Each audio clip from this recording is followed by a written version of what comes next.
informative webinar rather than one that is reflective of the opinions of our group.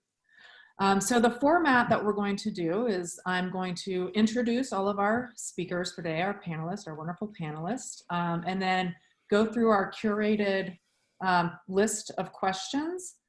And we're hoping that'll take us to right about 5 o'clock. At that point, Dr. Stacy Bell, who is also a member of our Justice Involvement Coalition, she'll be watching the chat box and the Q&A box for questions that arise during the conversation. And so we're hoping that the last 15 minutes can be dedicated to addressing some of those questions. We do plan on ending promptly at 5:15 to respect everybody's time, but we are recording the event and we'll have the recording put up on our website in the coming days. Tomorrow you will receive an email that has a really brief 4-question Survey Monkey that one of the things you can do is put your email address in to get event notifications on future events that we do, but also to be alerted of when the video is up on our website. Until then, you're welcome to visit our website. It's justicecoalition.org, and I'll type that into the chat box. Or maybe Stacy, can you type that into the chat box for us? That would be great. So on to our introduction. So first we have Dr. Michael Leo Owens, who is an associate professor of political science and a co-director of the Politics and Policing Lab at Emory. He is a past president of Urban Affairs Association and former member of the board of directors of Prison Policy Initiative and the National Advisory Board of Forever Family. He currently serves on the National Advisory Board of the Georgia Justice Project and volunteers with the Youth Diversion Program of the DeKalb County Juvenile Court. He is also a co-director of the Atlanta Reentry Mapping Network. His current justice-involved projects include a book manuscript on the restoration of political, social, and civil rights to formerly imprisoned people, and a set of shorter studies at the intersection of policing and politics, including studies of police violence, militarization, and municipal reforms. For more about his scholarship, teaching, and philanthropy, you can check out his website at www.milophd, that's milophd.com. Next, we are fortunate to have Dr. Chanel Kraft Tanner, who is the current director of the Center for Women at Emory.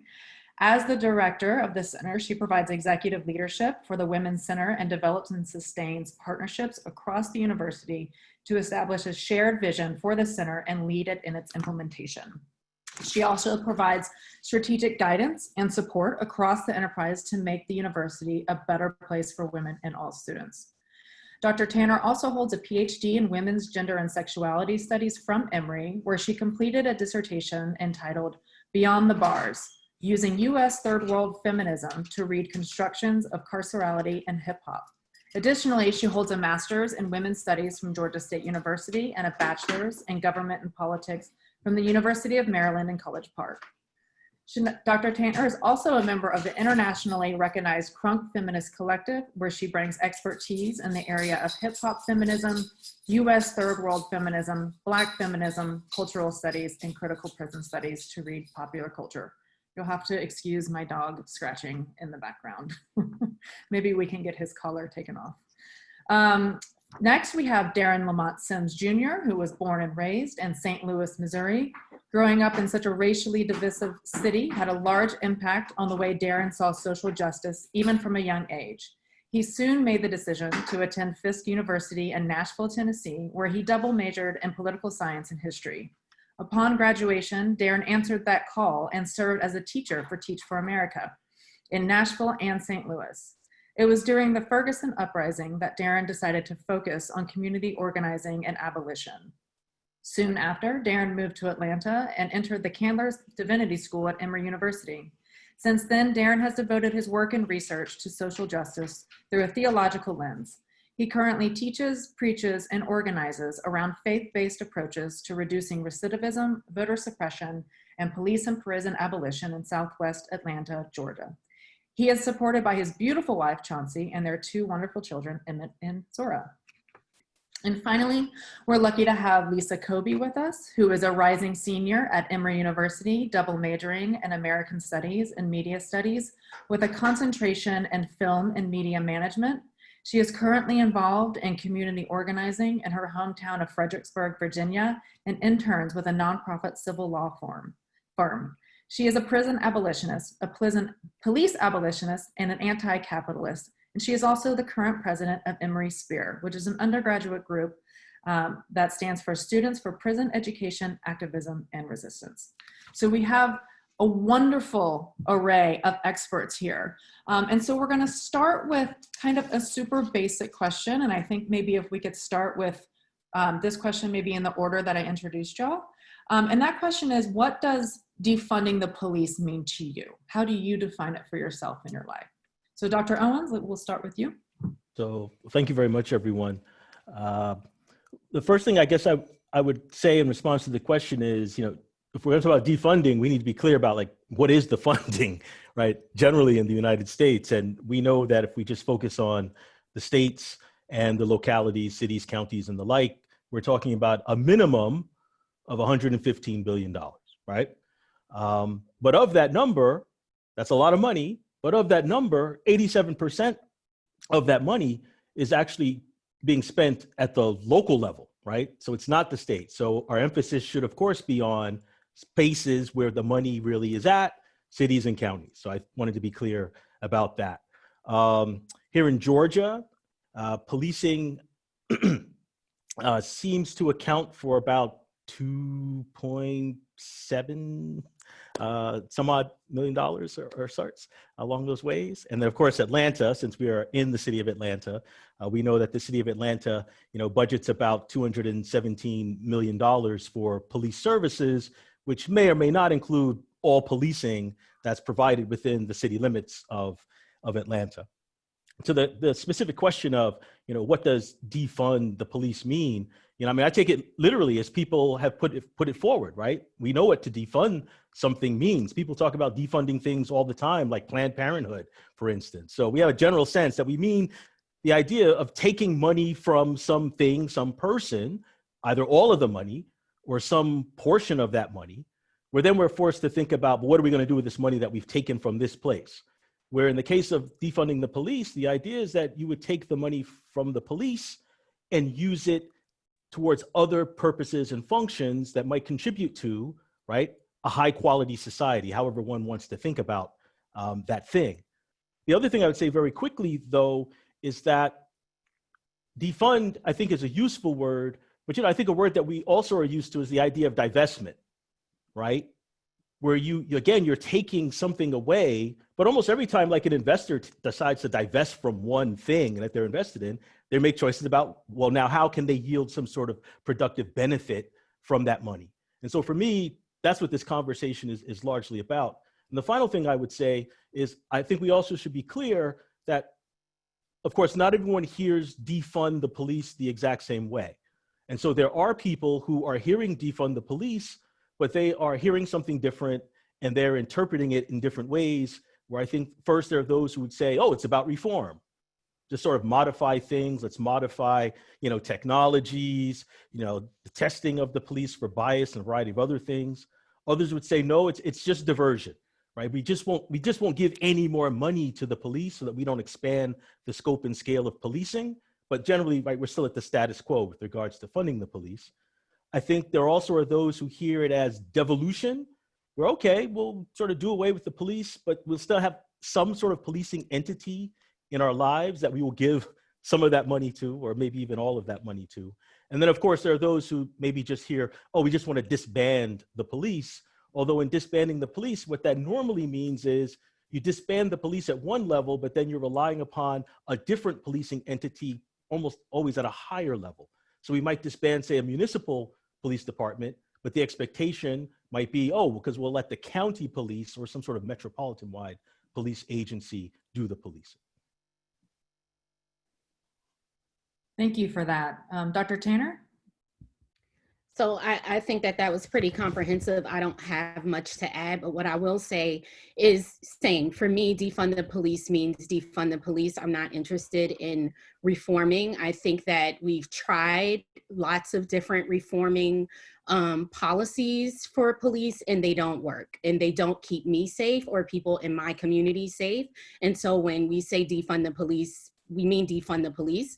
I think it's also important to know that while that's the call in this moment, defund the police is part of a larger prison abolitionist strategy. So we also mean we want to abolish the prisons, and we're pretty serious about that. And these are things that are based on facts. There's evidence that these things aren't working for the things that we think they're working for. So often in abolitionist circles, we talk about prisons as being band-aids on cancer.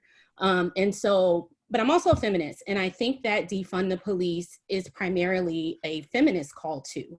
And so it's the what next that matters to us. So for a lot of us as Black women, we do get a little bit agitated that the fights come for things that are mostly impacting the lives of Black men, right? And we're with it. We're on the streets, we're marching, defund the police. But if I'm in a room or on a Zoom lately with a group of Black women, we probably are talking more about healthcare and the ways that the hospitals and the doctors and things like that have failed us.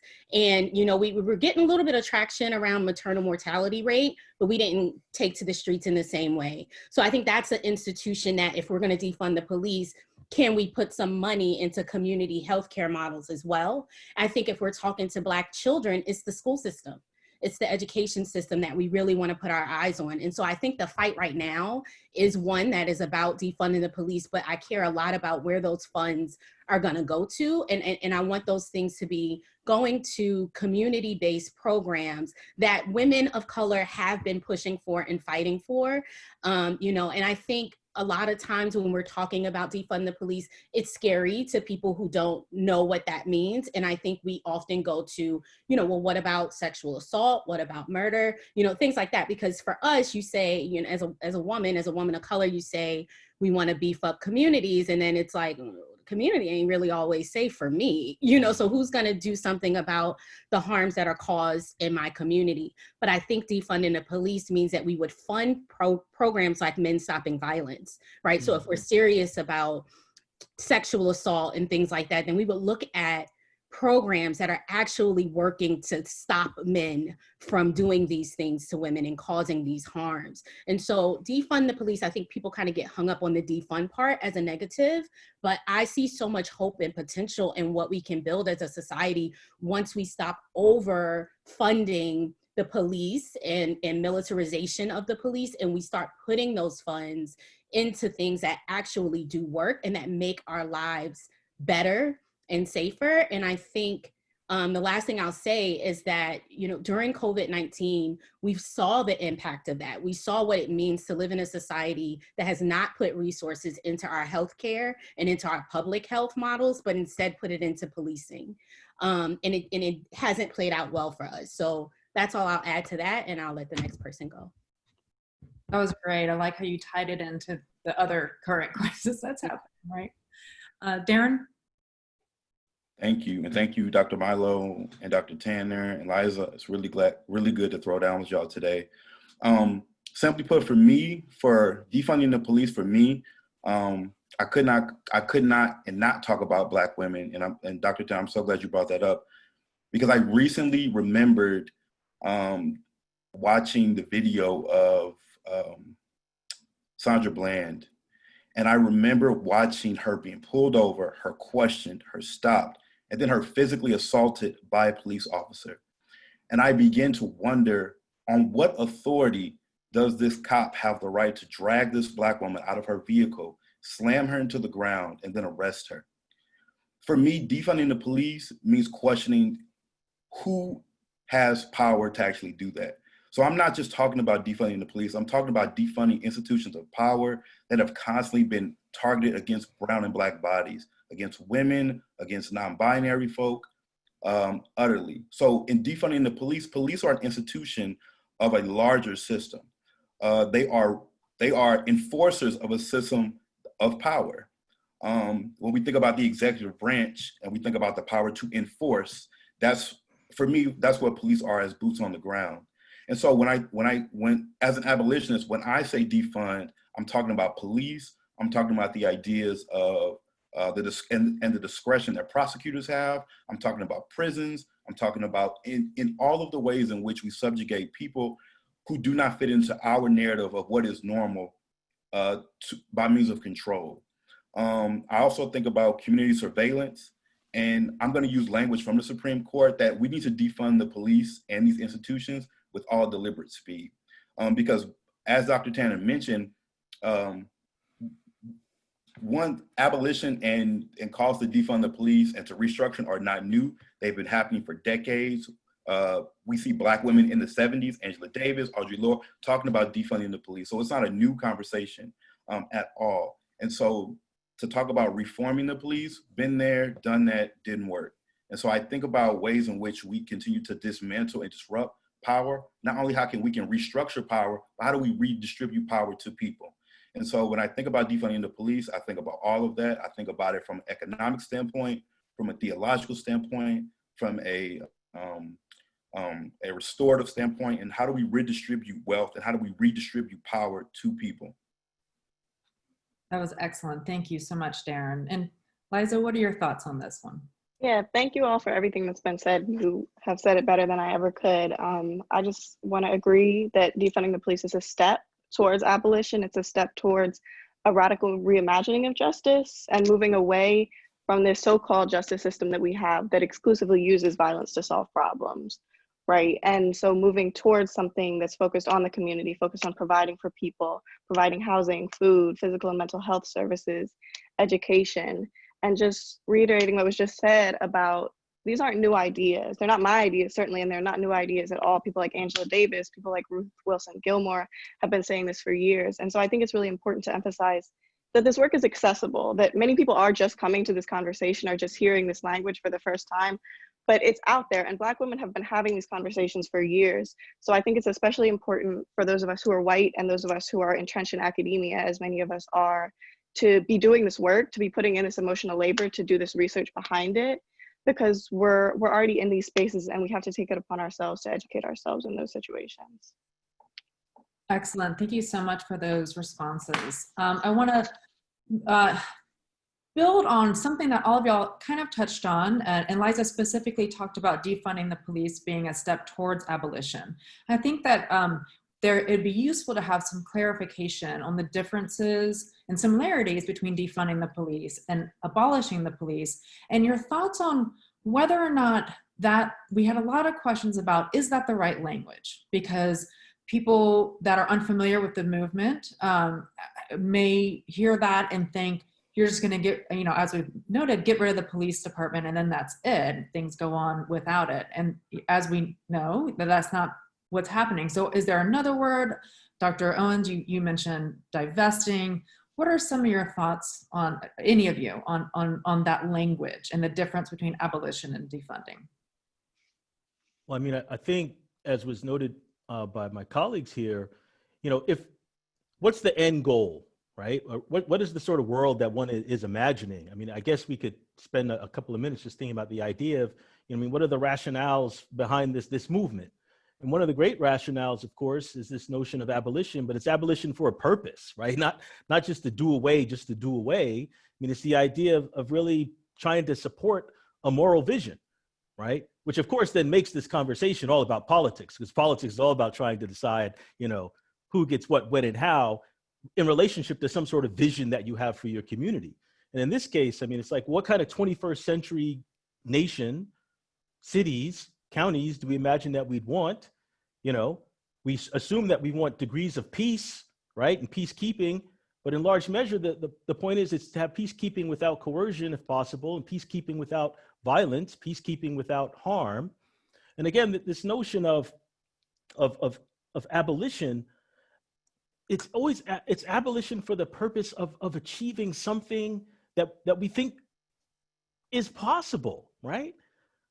And what most people, of course, have said and are suggesting is that we believe that we can live in a world where there is at least less violence than what we currently have. And in particular, one can live in a world where the violence isn't largely, one of the sources of violence is not the state itself, against its citizens, right?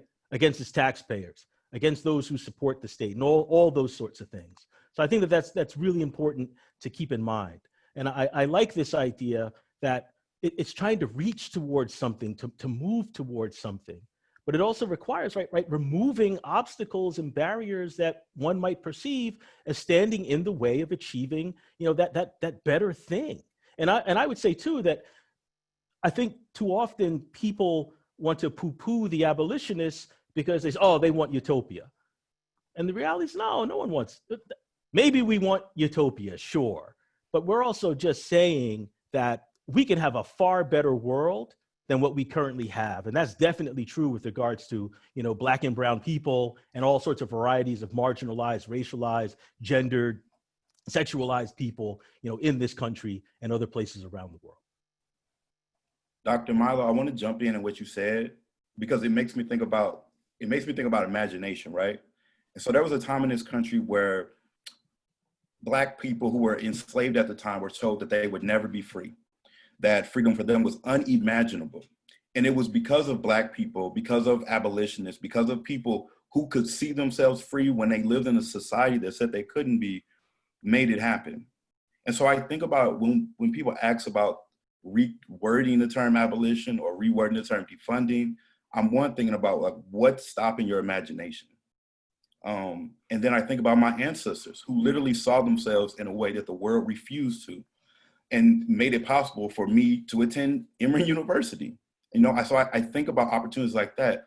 I also think about who is asking for the term to be redrawn or reworded. It's my belief that a movement that isn't led by the most people impacted is not a movement. People who have had interactions with police, which have been overly brown and Black people, are calling for the abolition of police. Listen to those people. And so when I'm in doubt, I listen to people who have had contact with police, who are overly represented in the incarceral state, who are overrepresented in violence and gunned down by police. I listen to those. I listen to their bodies. I listen to their mothers. I listen to their fathers. And so in honoring that and listening to those people, there is only one term that comes up, is to defund the police, not to reform. If we had reforms, would that have led to Ahmaud Arbery not being gunned down? I think about that because reforms over and over again, I think Dr. Tanner led with this, they don't work. I think Dr. Milo, I've heard you say that we don't need to think about another reform until we have the ones that we've had placed, do those effectively. And they haven't been done since they've been implemented. And so I'm often wondering about those two things. What's stopping your imagination? Is it a word? And then at the same time, who's asking that this word needs to be changed or that it needs to be reconfigured? And I'd add to that, I think defund in order to abolish.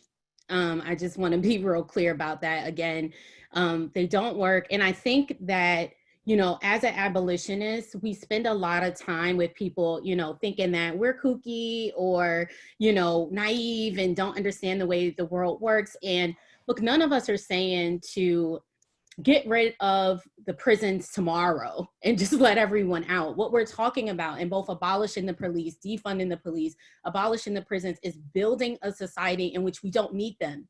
And that is possible. It is possible, and it can go either way, right? So we already have pockets in our society that do not call the police or don't need to. Mostly it's like it works well when it's elite communities who don't have to do that because they have, social safety nets, people are making good money, people have health care, all the reasons why, lots of folks have to commit crimes or whatever. You have communities where that's the case.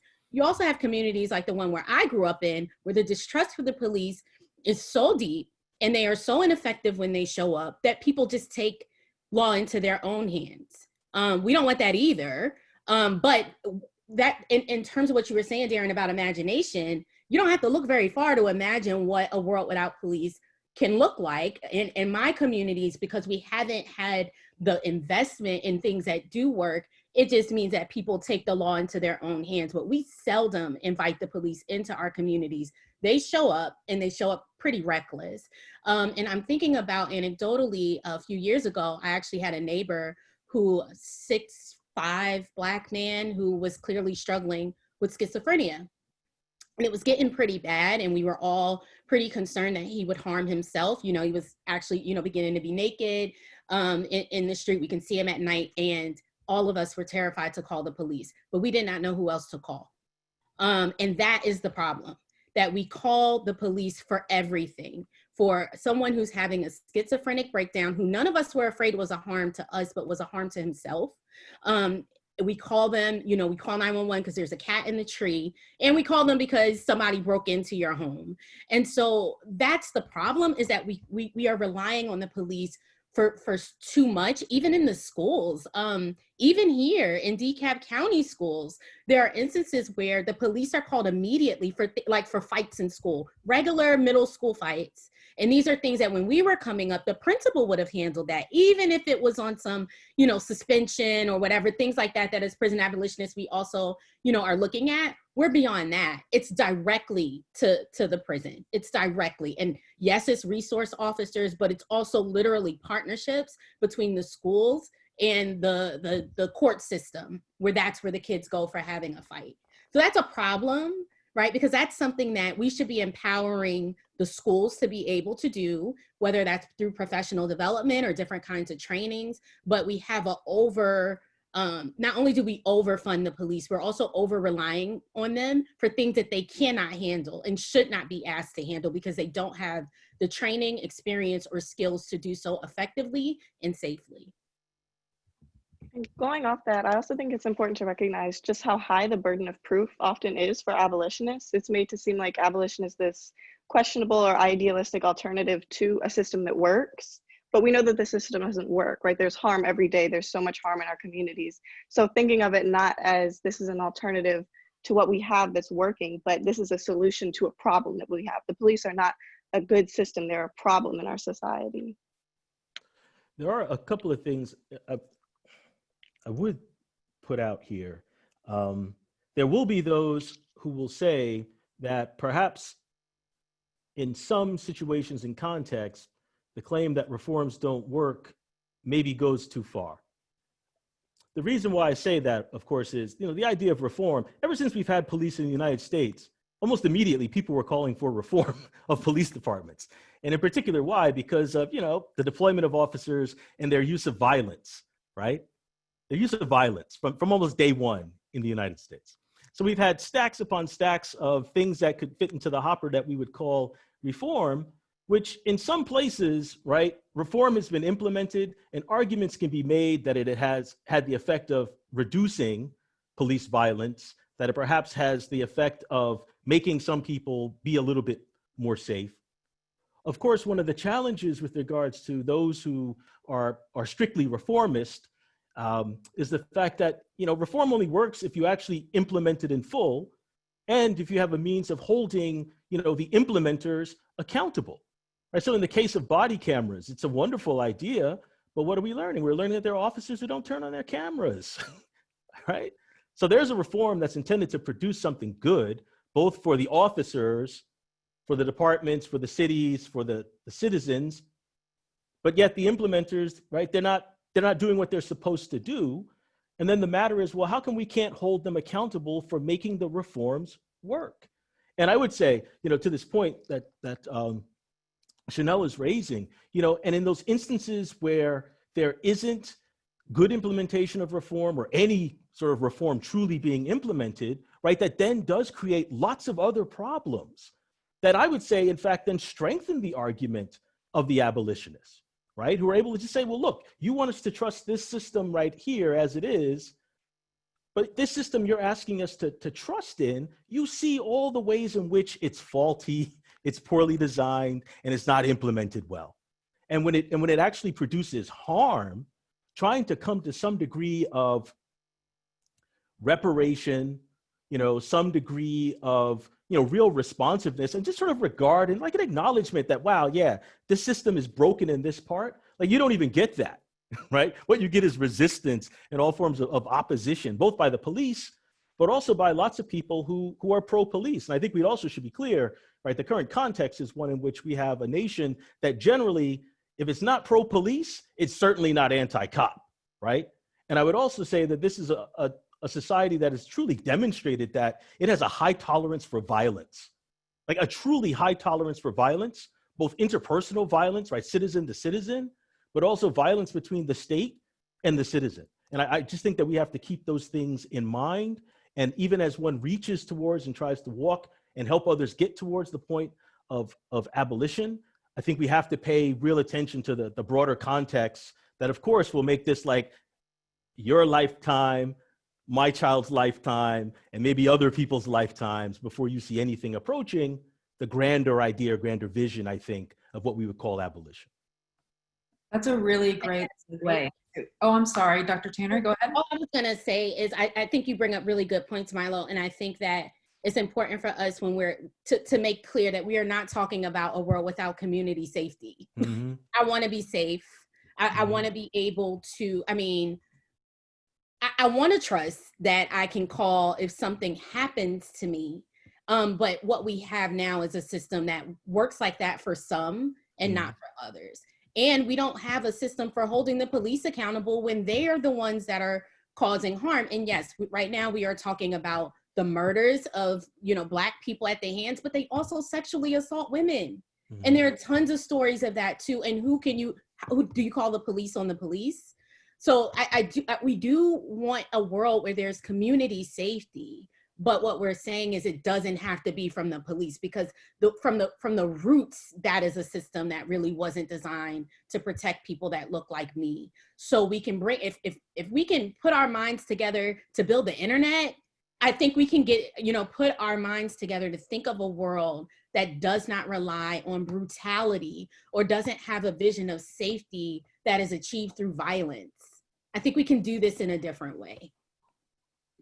So this is a great segue into our next sort of collection of questions we got a lot at the registration, which is kind of, what is this going to look like? We have this vision using our imagination of a world that we don't need things like prisons or police. What are some concrete, best, even first steps? And we're hearing a lot about qualified immunity, and we're hearing a lot about the militarization of police. Are those areas to focus on, given that all the interconnectedness with all the other social systems that we've been talking about? And along the same line, are there any real life examples that we can pull from and go forward with? Well, one should certainly pay attention to any institutions that serve the purpose of coercion and violence, right? As well as serve the purpose of marginalization, that serve the purpose of bias, all those sorts of things. And so to identify things like, say, police militarization, I don't know how one couldn't pay attention to, the accoutrements, the arms, and the apparel of war that police departments and police officers wear in the public space, right? Which our Secretary of Defense called what? The battle space, right? So one has to pay attention, I think, to those sorts of things. Because again, I think the abolitionists would say, we need to be focusing on money, right? And if we're saying defunding the police, it always has to be about money, right? So why are we spending money on this? How does spending money on this produce greater security and safety on a broad scale, on a more universal scale? And in particular, how does spending money on these sets of things really, in fact, provide great benefit to the communities who most need safety and security without, right, violence by the state being visited upon people? Even some of the perpetrators of crime don't necessarily need the degree of violence that they experience when the police are trying to deal with what could be considered a law enforcement matter. To echo what Dr. Milo said, I think talking about the money is like we see examples of that happening in Atlanta today, and to be clear, what Atlanta is recommending with Atlanta's police department isn't even full abolition.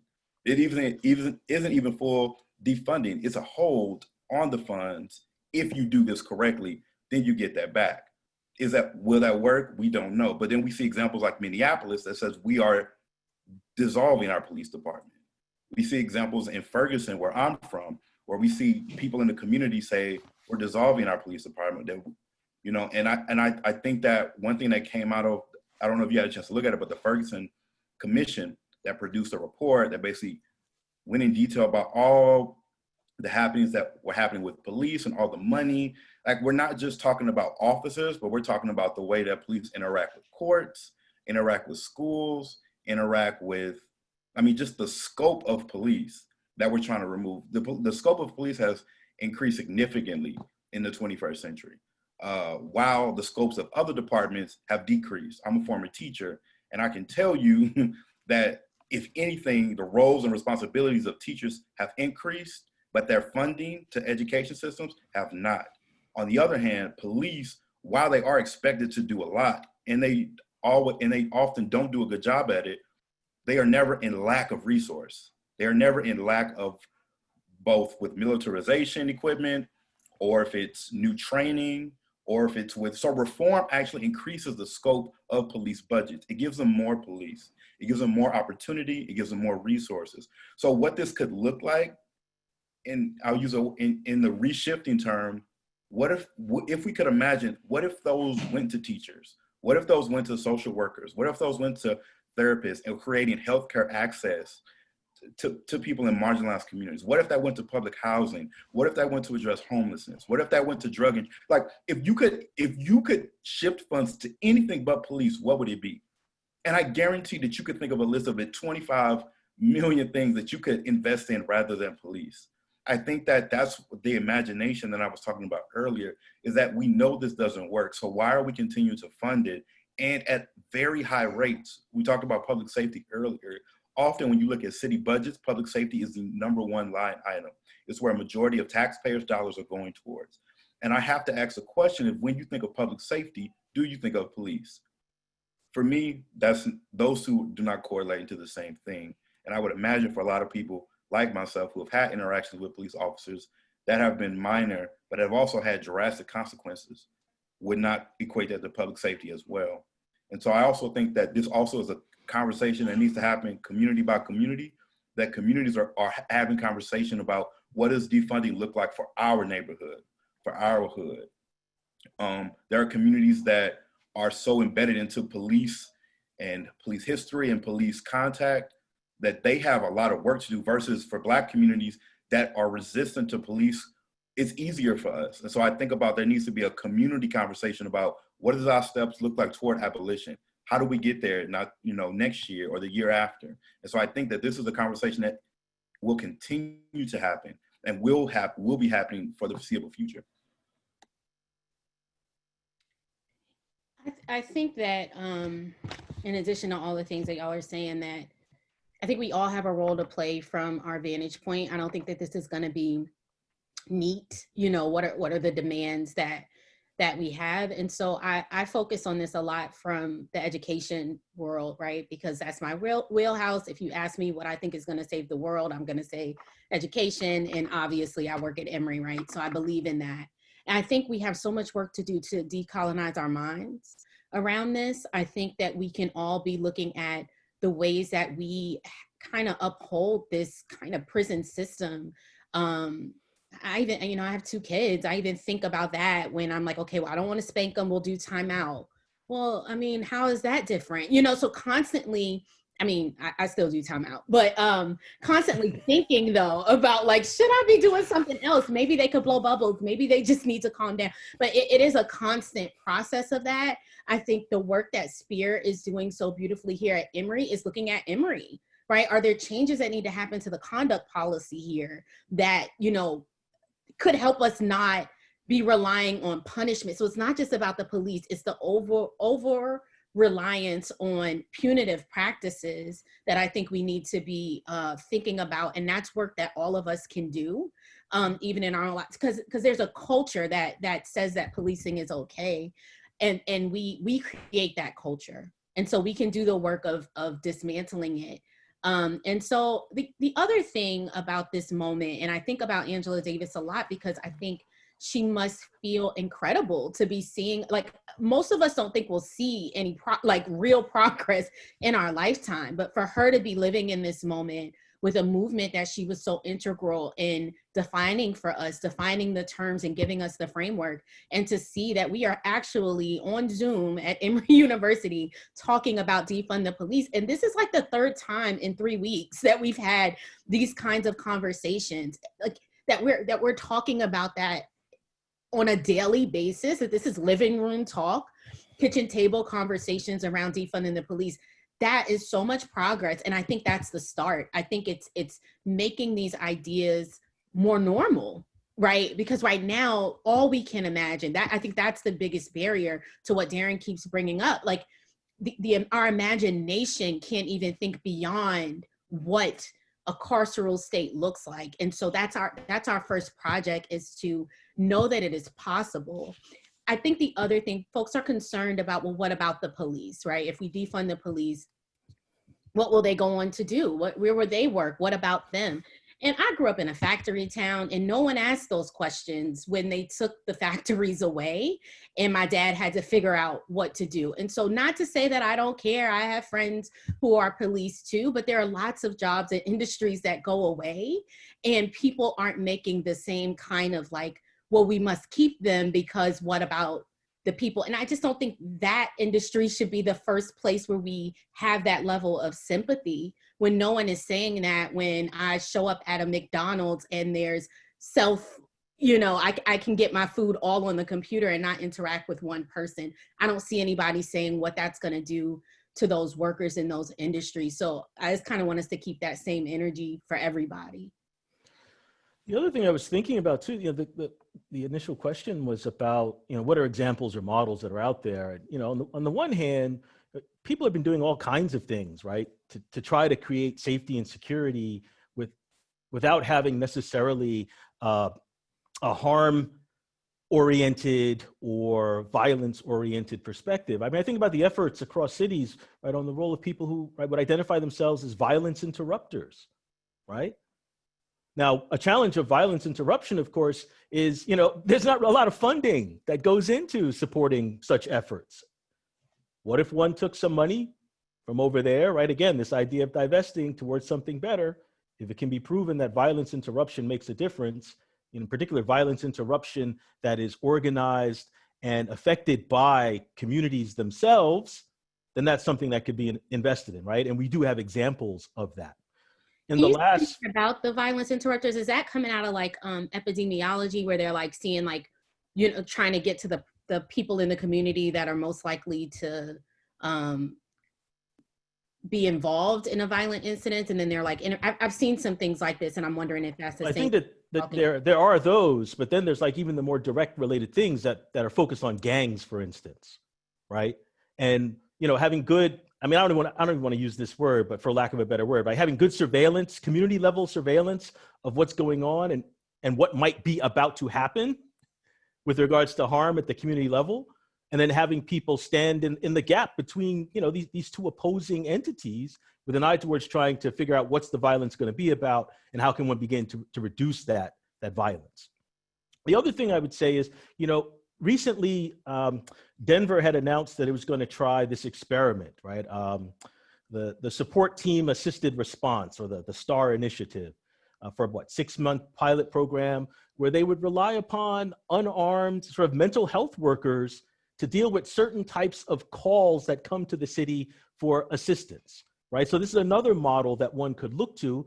Again, the question is, how is it going to be funded and at what scale? My understanding is this initiative is not, I don't think it's necessarily funded by the city itself. Instead, it's private money, right? And that raises a whole nother question, right? To what degree, does private money support the sort of policing that people find problematic in their communities? But the other thing I would say is, in many ways, though, this is despite the notion and the concept and principles of defund the police being around for a long period of time, one could argue, though, that there haven't been a lot of models, like model building. But again, that's going to come back to the matter of, well, hell, no one's really trying to invest fully in healthcare in the United States. No one's trying to invest fully in schools in the United States.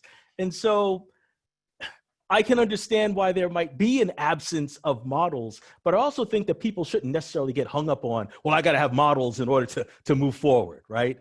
Because in many ways, we don't necessarily apply that logic to lots of public policy decisions, right? I mean, I'm thinking right now, Space Force.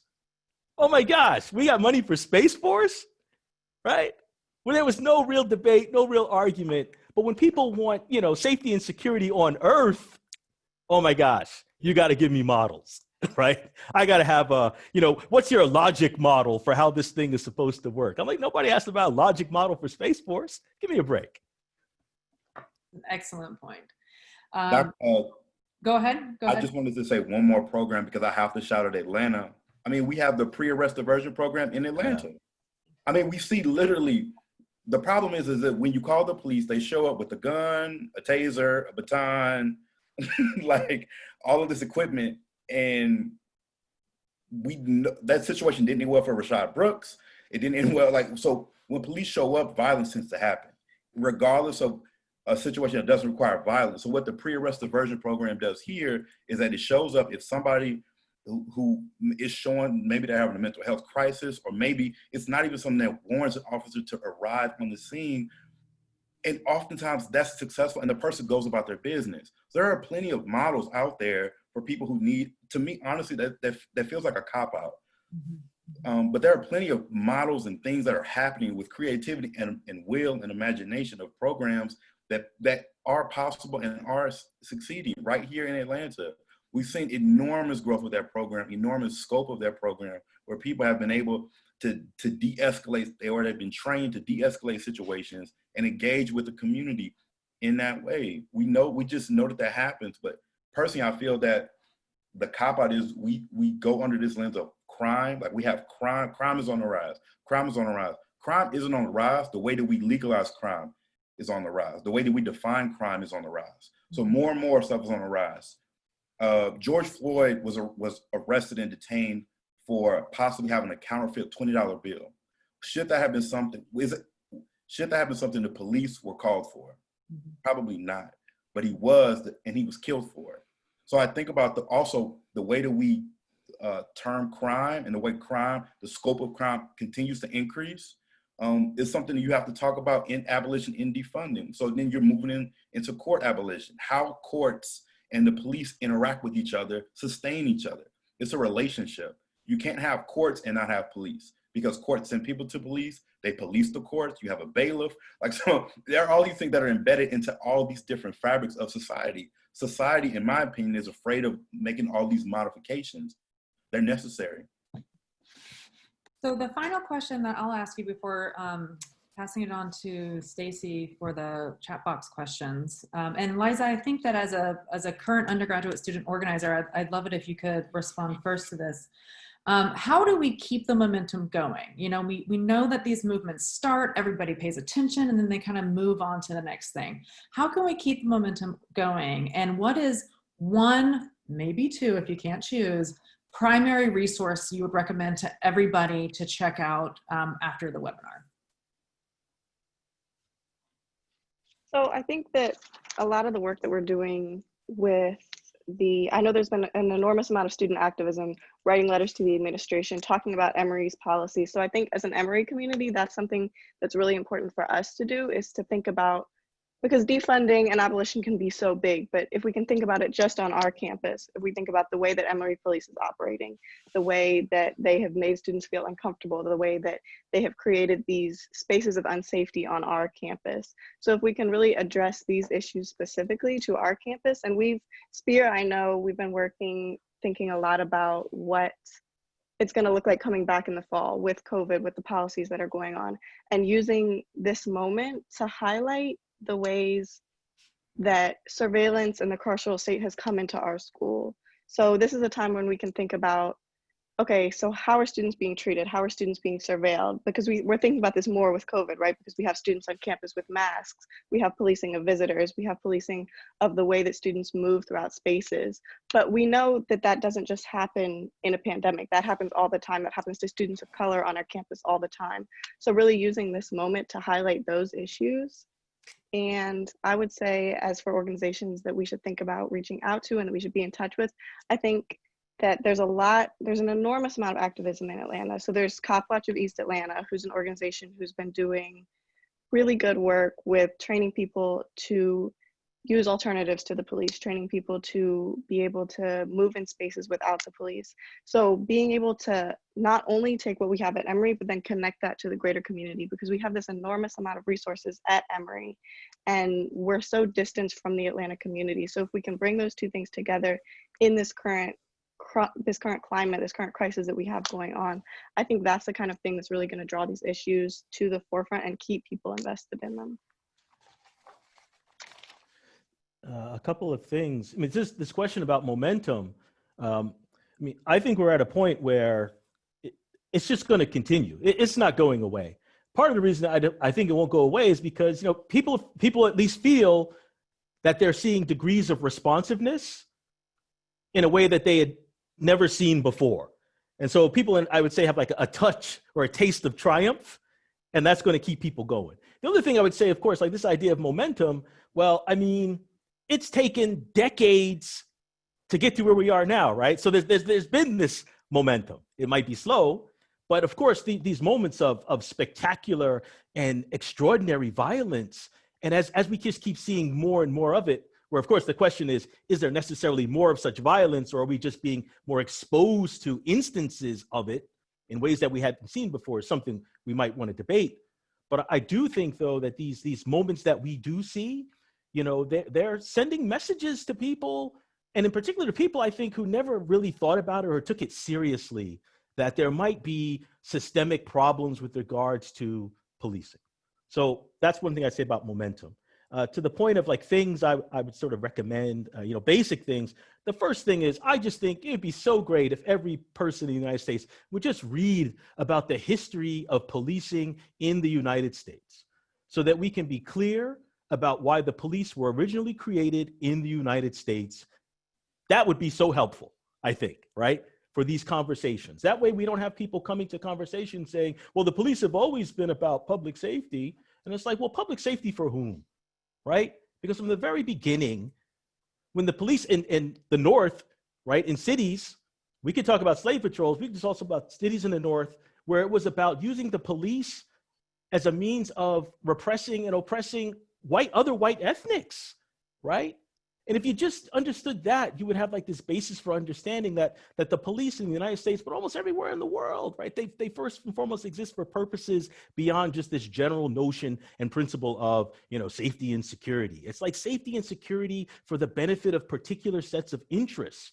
And we should just be clear about that, right? I'm a political scientist, so I don't have any problem talking about, interests and politics and who gets what and all those sorts of things. So I think that's truly important. And there are lots of resources that we can connect people to through our website about like sort of good basic histories that can get people started. And not just reading books. I mean, there are great videos about this, and even just short video clips that people can begin to expose themselves to.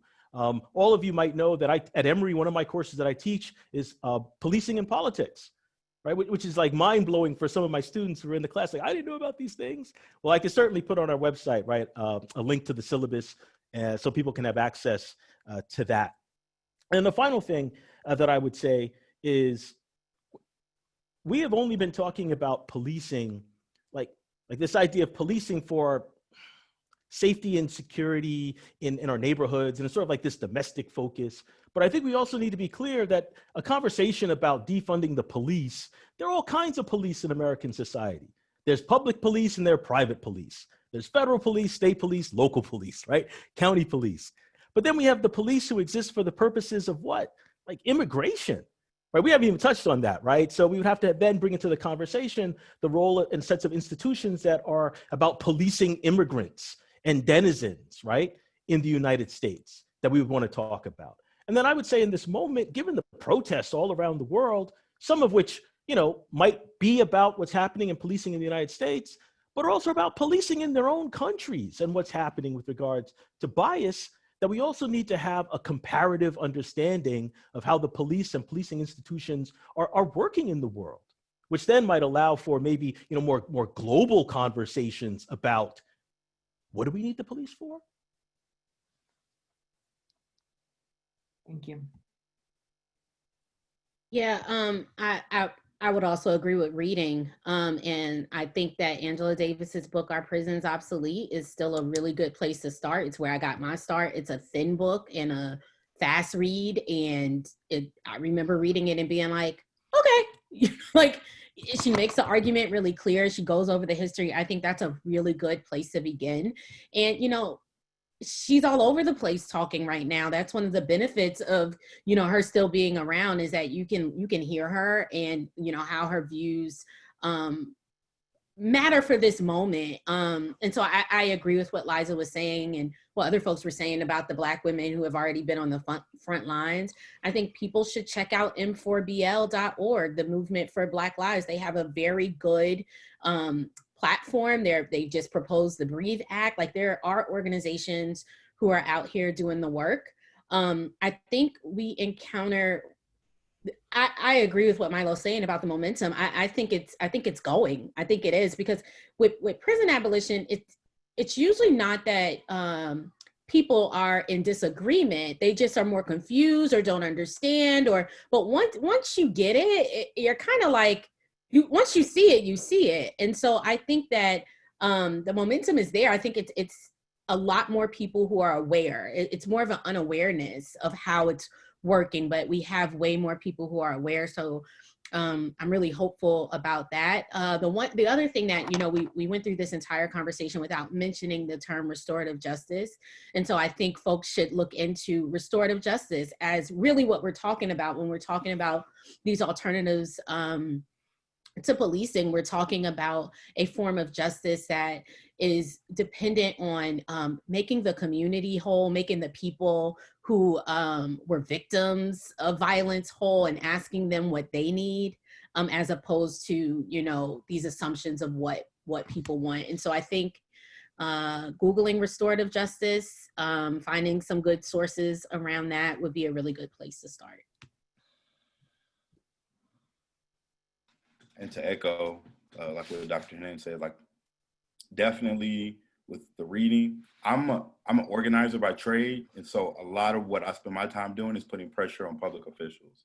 And the best way I can do that, in the words of Angela Davis, is to take it to the ballot. And so I've been looking at those people as we are in an election year, and Georgia just had an election at the beginning of the month, if we want to call that an election. But I think about the ways in which we need to push the public officials in our own hoods. So a lot of times in communities, the sheriff is a public, an elected official. There are different parts of police, city council members are elected officials that we can call on to get informed, to release the budget. Oftentimes these communities are responsible for implementing budgets in our counties, in our municipalities, making sure those are up to date, making sure those are public, so that we can actually see how much is being put into public safety. And as a taxpayer, do you feel that's an adequate amount? Do you feel justified with that? I think it's about really using our civic duty in voting, but also in getting active, organizing in your community. What are ways in which you're showing up for people who have been impacted for police? What are the ways in which you're engaging with folks who are being arrested? So I really think a community-based approach in this moment would be really powerful. For me, it's protest is about proximity. So I'm thinking about, what am I close to? Who are the people I'm around? I've even had conversations just with family about this topic and getting engagement. What does my family think about it? I have police officers and Army guys and women in my family, and getting their opinions about it to help me plug in the gap. So really continue to be in conversation with people, not to shy away from it. These are like small things you can do that are like low-hanging fruit, and because everybody's talking about it. You know, it's being talked about in church, it's being talked about on TV. And so jump in where you can, and where you can't, definitely look at those resources. They're available with Our Prisons Obsolete. Another read I'd recommend were The End of Policing by Alex Fattal. It was a phenomenal read. It's actually accessible through Emory, through the library. So starting there, and I think those are phenomenal ways to get engaged. Thank you for all those. And we'll compile these and other resources. We have a lot of resources being posted in the chat box right now, so I'll be sure to gather those, and we'll put this list of resources up on our website.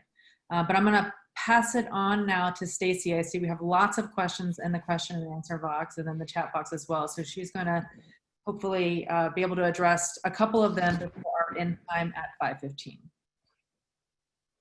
Hi, everybody. I just want to make a special welcome to a number of my colleagues who are here from the Georgia Coalition for Higher Education in Prison. I'm really happy to see that you all tuned in. There are a number of questions and I'm trying to put them together. Let's start with the question about ICE. How does ICE fit into this narrative, defunding ICE? And also, how does this tie into prison reform?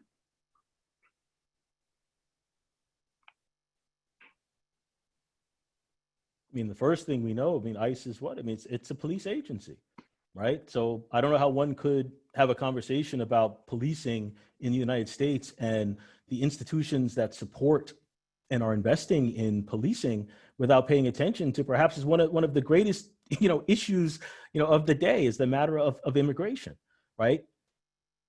I also would say that it easily connects to the broader conversation about mass incarceration because people are being caged, right? A cage is a cage is a cage. We know this. And because of how we have gone about trying to enforce immigration in the United States, these very punitive, criminalistic sort of ways, I think that also allows us to clearly welcome to the conversation, how should we be thinking about the matter of ICE? I would say, of course, that, not everyone, listening or paying attention or in conversations, is where many people in this space right now are at, right? But I do think that the more people just expose themselves to the variety of institutions that we use and that we believe we need, and who engage in just, good faith conversations about what do you imagine their functions are? Do you think these are the right sets of functions? How much do you think we're paying? Do you think this is the right amount of money to pay? What do you think are the benefits of these things? But also, if we're going to talk about benefits, we should also be asking people, well, what do you imagine are the costs of these things? And I don't just mean like the material, how much money are we paying, which is important, but I'm also thinking about the immaterial costs of the ways in which we go about policing immigrants, the ways in which we go about policing each other, right? The ways in which certain forms of policing, produce distrust and mistrust in the police, but also broader institutions of government, the way in which they lead to a lack of legitimacy in a number of these entities, the way in which they might actually be turning people away from, civic engagement, particularly when one, I think this is the other thing we have to, I don't know how we guard against this, but if we constantly say that nothing's working, some people interpret that as, well, then I don't need to participate, right? You've just told me my participation is going to be useless. So we have to be sort of clear about those things.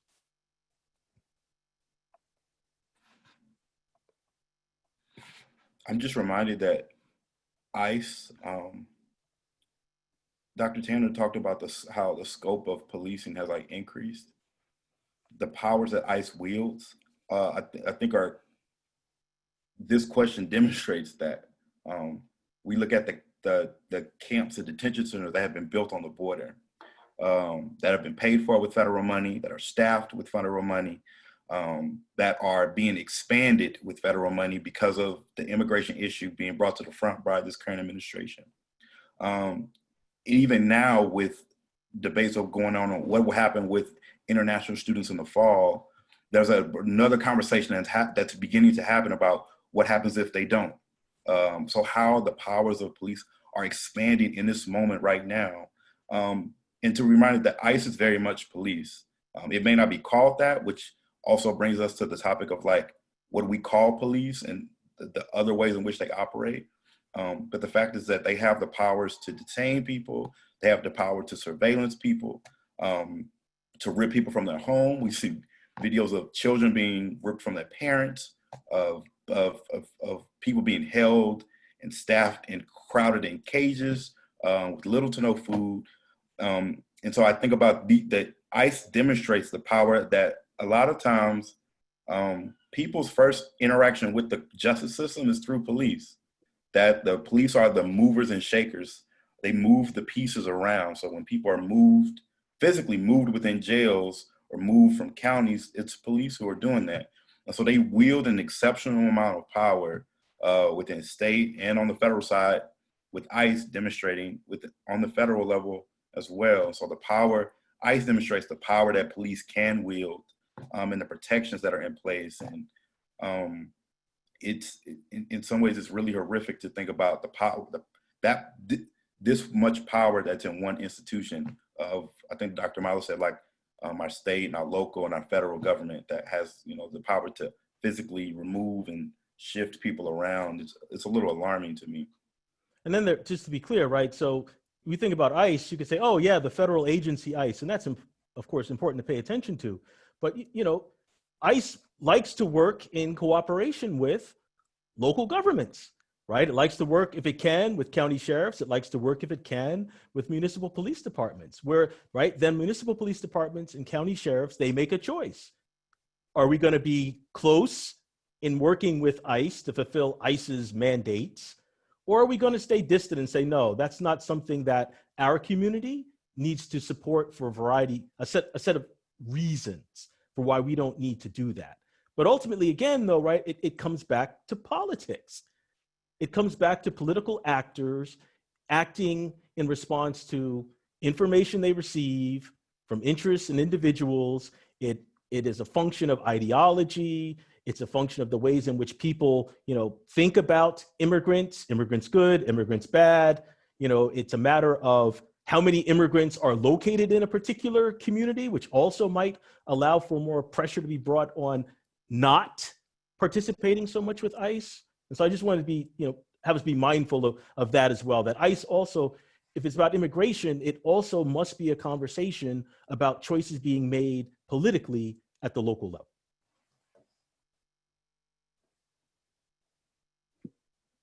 Okay, I'm going to go on to another question. And there have been a number of comments related to the problem of the word defund, or the perceived problem of the word defund, and how that plays to fearmongers. And a number of people have asked questions about how we have productive conversations about this topic, given how split non-people of color are on this topic. How are we going to have productive conversations about this? One person asked, how would schools be expected to handle an active shooter situation? That's the kind of thing that we need to be able to really talk about effectively. So a lot of times I just want to ask questions back. So since Columbine, we put resource officers in thousands of schools, and they've stopped none of the shootings. And what they have done instead is arrested more, like a lot of kids for, I personally saw resource officers in my school fighting children. There were claims of sexual assault by the resource officers against girls in the school. And we haven't seen that. I mean, in Parkland, right? Didn't the resource officer leave? Like, isn't he in trouble now because he left the school?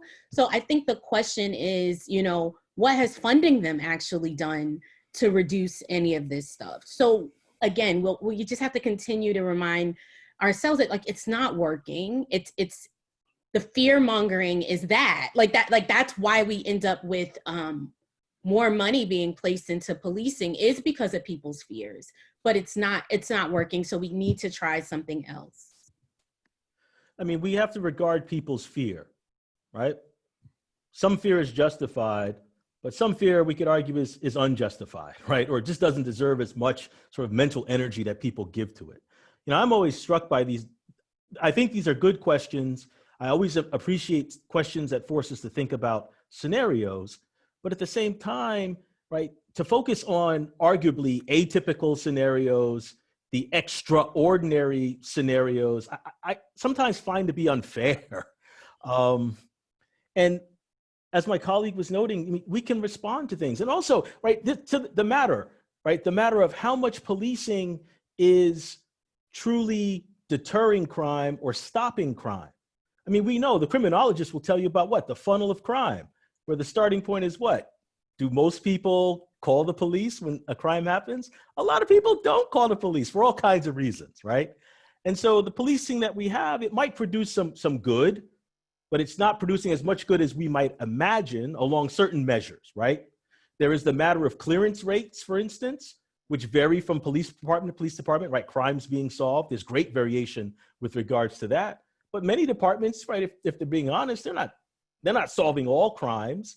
And so again, even with the police, you're not necessarily getting what you might imagine that you're getting by having the police. But still, again, I think that it's legitimate to ask questions of, well, what we do in this situation? I mean, which is sort of, interesting. But I also think that devoting too much attention to the things that are not really typical, that fall outside the more mundane, everyday ways in which police are policing, right? So now we have these really cool stories that are coming out in news, right, about what we can call cop time, right? How do police generally spend their time? And people are really like, wow, the police, I mean, most calls are not for violence. And it's like, no. But we've known that, however, since the early 1960s, that most calls to the police and the calls that police respond to are not about violence. It's about other stuff that's going on, right? Other forms of disruption, mental health, and those sorts of things. So I think we need to also be clear about that.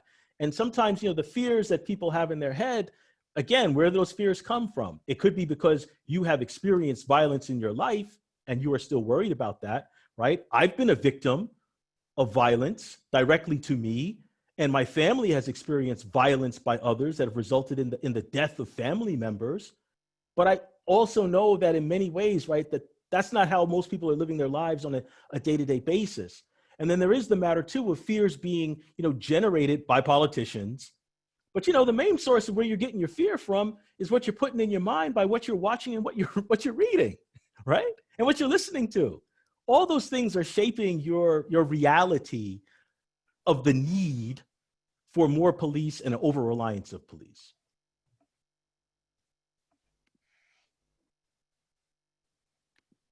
Does anybody, we're getting close to 5:15, so I just want to invite panelists to make any final comments. And again, I want to respect everybody's time at it.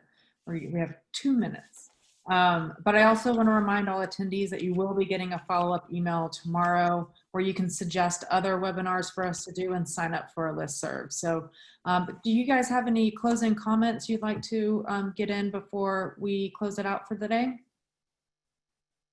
I do. Mine is not a neat one. It's just I was perusing through some of the Q&As that were coming through for us. And there's a lot that's around, well, what do we do about Chicago and LA and New York, and just different ways of saying Black on Black crime and the crime that happens in our communities. And I want to say that's another place where we need to decolonize our minds and really get in better information around that stuff. So the idea that communities are not already responding to that stuff is really troubling. And, I think we have to watch the ways that in itself is kind of racist, to assume that Black communities and that there aren't organizations and people on the ground working around violence in their own communities. What defunding the police will allow is for those organizations, the people who live in those communities, who have found ways to start community gardens, to create music programs for kids,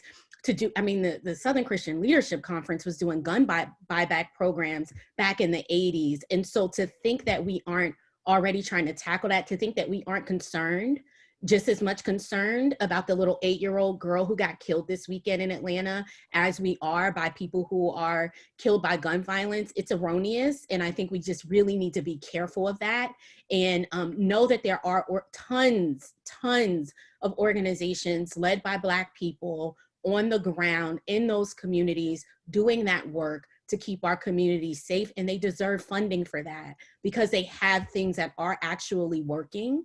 And we know that if you fund the communities, they can get their people together in a way that bringing external forces in will not. We know the people, we know the children, we know their parents, we know what will work.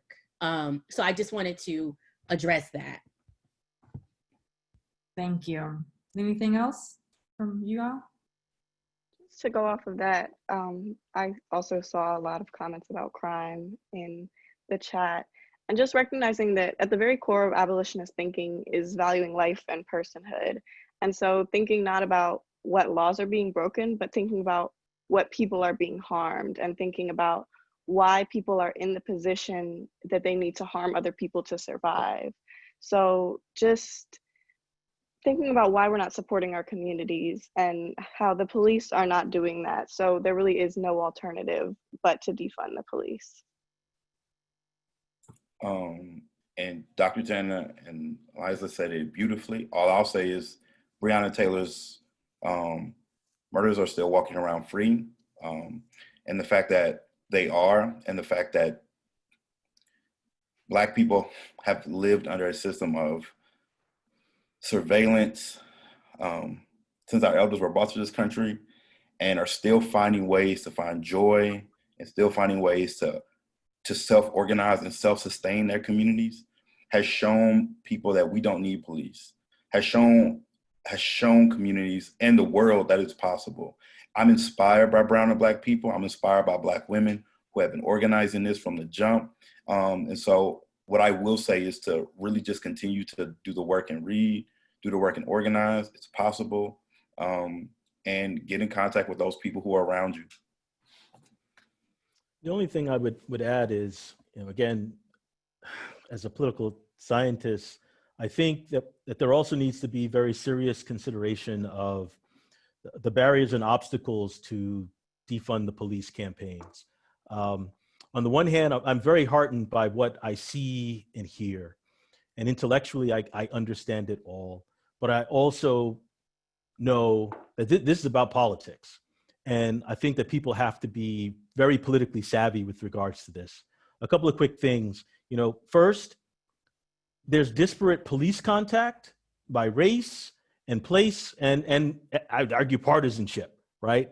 Which is also going to create challenges in the political realm.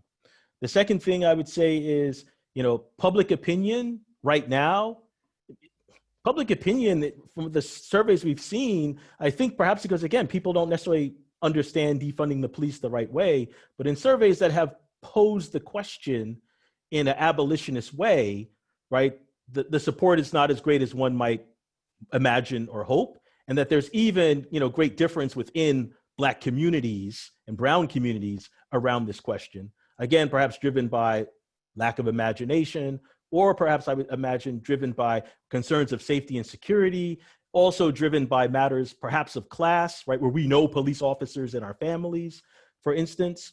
There is police unionism, and I would say that not only are there police unions, but there's also, I would argue, like police unionism in places where there aren't unions, because the policymakers and elites speak and act on behalf of police officers. So it's almost as if you do have a police union. I think political behavior is important, but if we're saying you got to focus on the local, one challenge, of course, is that many people, when they want to vote, if we just focus on voting, they're down to vote in federal elections, maybe state elections, but then they're not there for the local elections, which are really important if we're talking about policing. The final two things that I would say, one, people, I think, have to really study political institutions at the local level. So we had this, people were applauding Minneapolis, a veto-proof council, we're going to be able to, defund the police. But of course, once people started realizing, wait, the city charter, which is the equivalent of a constitution, the city charter actually makes it really hard to do that, right? So I think that that's important, paying attention to city charters, ordinances, paying attention to what's happening in state legislatures, and then, of course, the courts. And then the final thing I will say is, I don't think that there can be a really strong conversation about defunding the police, even if it's just like a general, informational conversation, without also speaking to the matter of decriminalization. Because in the absence of decriminalization, right, people are still going to, we've got these laws on the books. Someone's got to enforce these laws. And I would also say the laws are important as well to pay attention to, because the laws are what are creating opportunities for immunity and impunity by police officers.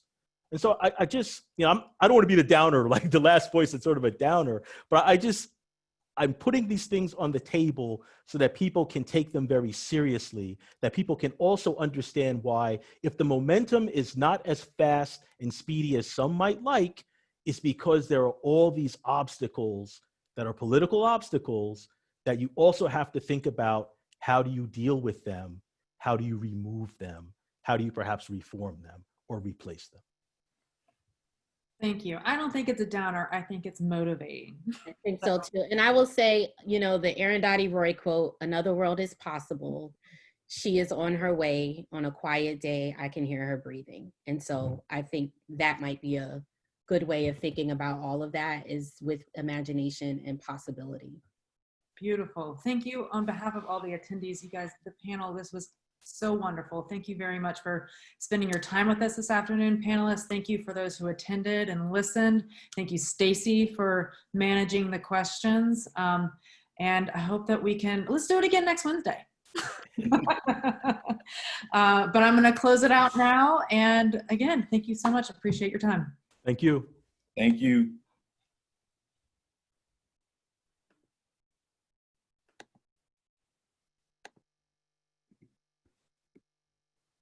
Okay, I saved the chat.